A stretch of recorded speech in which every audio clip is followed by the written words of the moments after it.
Funny Navy Storytime Part 80, and it's going to be a long one, but it's also one of my absolute favorites, so I hope you stick around. Catching a Mac flight out of Crete to transfer after being there for 12 months and not seeing my wife for 8 of those. Yeah, we spent our first year of marriage thousands of miles apart. Wasn't great. Anyone who knows anything about Mac flights knows they're not a direct flight. It's more like a pinball game. Ting, ting, ting, ting, Virginia. We get in like 1 in the morning and go through customs, but I didn't want to get a hotel for a couple hours, so I find my terminal, look for a bench, and go to sleep for a few. I wake up as the terminal opens, and I'm not going to say the name of the airline, but it rhymes with Schmerich and Schmerlines. Go to the one desk with a dude man in it, hand him my paperwork and passport saying I'd like to register for my flights, please.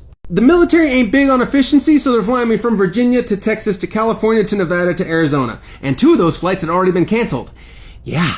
Also, don't forget that as he's telling me this, I'd already been in flight for about 25 hours. I was jet lagged like a motherfucker, didn't sleep at all, and now I'm possibly not going to see my wife for another 2 days. What do you do as an aggressive adult man in his prime? Because I look that dude dead in his eye and I go, I just want to see my wife. Yeah, not acting, not staged, broke down crying on this dude's desk. I'm also not proud of it, but it's what happened. Now, from the other side of the desk, what do you do as a full-grown man when another full-grown man starts weeping uncontrollably on said desk? Because this dude looked at my paperwork, looked at me and says, I was a CB, brother. Hang on 1 second. Turns around, pulls out his cell phone, and he goes, hey, brother. Hey, I got a military brother here that needs to fly home. All his shit got canceled. Now, he's got to get home and see his wife. All right, I'll send him your way. I appreciate you.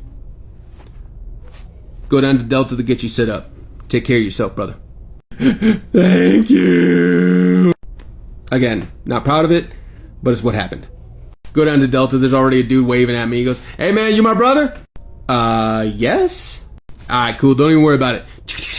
Alright, I got your ticket. You're flying first class to Phoenix.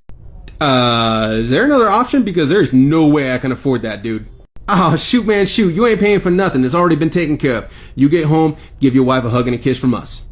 To either of those 2 guys, if you see me on here, I didn't say it properly back then, thank you.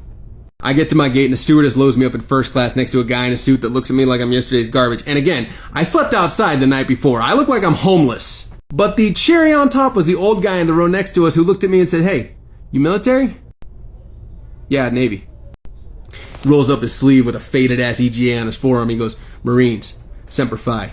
Why don't you come sit with me for a little while? And proceeded to buy me drinks all the way home, and I was schmammered when I stepped off that plane. He's walking me to baggage claim with an arm over his shoulders going, maintain, fucker, we got this! Just goes to show there's still good people out there that take care of each other. What stories like this do you have? Stitch or comment below, and have a nice day.